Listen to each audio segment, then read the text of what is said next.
దేవుని కృపావాక్యం వింటున్న మీ అందరికీ ప్రభు పేరట వందనాలు. దేవుడు మిమ్మల్ని దీవించును గాక. ఆమేన్. పరిశుద్ధ బైబిల్లో నుండి మనం ఒక వచనాన్ని చదువుకుందాము. 1 కొరింథీ 7వ అధ్యాయం 10వ వచనాన్ని చదువుకుందాం. మరియు పెండ్లైన వారికి నేను కాదు, ప్రభువే ఆజ్ఞాపించినది ఏమనగా, భార్య భర్తలను ఎడబాయకూడదు. దేవుడు మీతో మాట్లాడుతున్నాడు. భార్యే కానీ భర్తే కానీ విడబాయకూడదు. ఒక్కసారి పెళ్లి చేసుకున్న తర్వాత ఆయమ్మతోనే జీవితకాలం అంతయు ఉండాలా, ఆయనతోనే జీవితకాలం అంతయు ఉండాలా. ప్రభు నమ్ముకున్న విశ్వాసుడా, దేవునికి లోబడు. మనుషులు చెప్పే మాట కాదు, ప్రభువే ఆజ్ఞాపించిన మాట ఇది. భార్య భర్తల కాడ చిన్న చిన్న సమస్యలు రావచ్చు. ఒకరికొకరు అర్థం చేసుకోండి, ఒకరికొకరు తగ్గించుకోండి, ఒకరికి ఒకరు ప్రేమ కలిగి ఉండండి. పెళ్లి చేసుకునేటప్పుడు ప్రమాణం చేసుకుంటావు. వ్యాధి అందును, ఆరోగ్యమందును, సంతోషమందును, దుఃఖమందును, లేవెందును, కెలిమెందును నేను నిడవక, నేను ఎడబాయక, నిన్ను ప్రేమించి నా ఇంటిలోను నా ఆస్తిలోను నిన్ను భాగస్వామిగా ఉంచుదు అని ప్రమాణం చేసి పెళ్లి చేసుకుంటావు. ఏదైనా చిన్న సమస్య వస్తే ఈ భార్య నాకు వద్దు అంటావు, ఈ భర్త నాకు వద్దు అంటావు. ఇందుకేనా మీరు పెళ్లి చేసుకోయింది? ఇందుకేనా మీరు ప్రభు నమ్ముకోయింది? ఎందుకు నమ్ముకున్నావు ప్రభుని? ఎందుకు చేసుకున్నావు పెళ్ళి? జాగ్రత్తగా ఉండు, భయభక్తులు కలిగి ఉండు, మంచి మార్గంలో జీవించు, ప్రార్థన చేయి, విశ్వాసము కలిగి ఉండు, క్షమించే గుణము కలిగి ఉండు.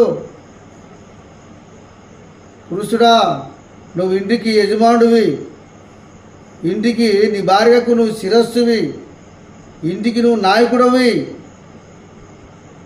నీవే ఇంటికి అధికారం కలిగి ఉన్నావు. కానీ నీ భార్యను లోపరుచుకునే గుణము నీలో ఉండాలా, నీ పిల్లలు లోపరుచుకునే గుణము నీలో ఉండాలా, వాళ్ళందరినీ మంచి మార్గంలో పెంచే గుణం నీకు కలిగి ఉండాలా. అలా ఉన్నట్టయితే నీ భార్యతో నీ పిల్లలతో సంతోషంగా నువ్వు వర్ధిల్లుతావు. ఈనాడు క్రైస్తవులు అనేక మంది పెళ్లి చేసుకొని 1 సంవత్సరమో 2 సంవత్సరమో గడిచిన తర్వాత, పిల్లలు కూడా 1 2 పుట్టిన తర్వాత, ఆ తర్వాత గొడవలు పడి కోర్టు పంచాయతీ, పోలీస్ స్టేషన్ చుట్టూ తిరగడము, పంచాయతీలు పెట్టుకోవడము, ఒకరికొకరు దూషించుకోవడము, ఒకరికొకరు తిట్టుకోవడము, లాస్ట్కి దేవుని మీ వలన దేవుని నామము దూషింపబడుతుంది. దేవుడు మిమ్మల్ని బట్టి బాధపడుతున్నాడు. దేవుని నమ్ముకున్న విశ్వాసమైతే క్షమించే గుణం కలిగి ఉండు. నీ కుటుంబాన్ని నువ్వు కాపాడుకో, నీ కుటుంబాన్ని నువ్వు రక్షించుకో. జ్ఞానం కలిగి సంసారం చేయి, జ్ఞానం కలిగి నీ కుటుంబాన్ని కాపాడుకో. అంతేగాని ఎడబాయకూడదు. మరణము ఏరు చేసేంత వరకు మీరు కలిసి ఉండాలా.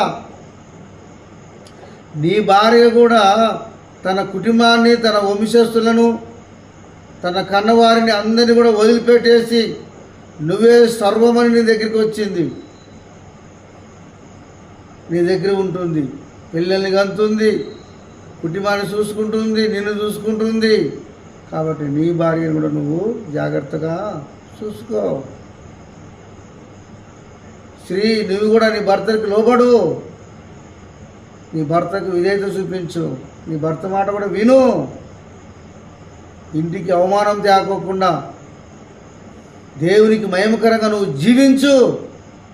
బైబిల్ చదువు, ప్రార్థన చేసుకో, కుటుంబాన్ని చక్కగా కట్టుకో. నిన్ను బట్టి దేవుడు మహిమపరచబడాలి. నిన్ను బట్టి మీ అత్తమామ కానీ, మీ తల్లిదండ్రులు కానీ, మీ బంధువులు కానీ సంతోషించాలి. అలాగా భార్య భర్తలు వర్ధిల్లాలని దేవుని యొక్క వాక్యం సెలవిస్తుంది.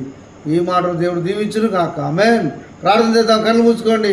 పరిశుద్ధుడైన తండ్రి, నీ వందనాలు, స్తోత్రములు చెల్లిస్తున్నాం.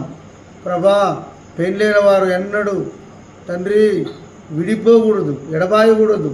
వాళ్ళిద్దరు కలిసి మెలిసి చక్కగా వర్ధిల్లాలి తండ్రి. అటు కృపను మీరు దయచేయమని యేసు నామములో ప్రార్థిస్తున్నాం తండ్రి. ఆమేన్.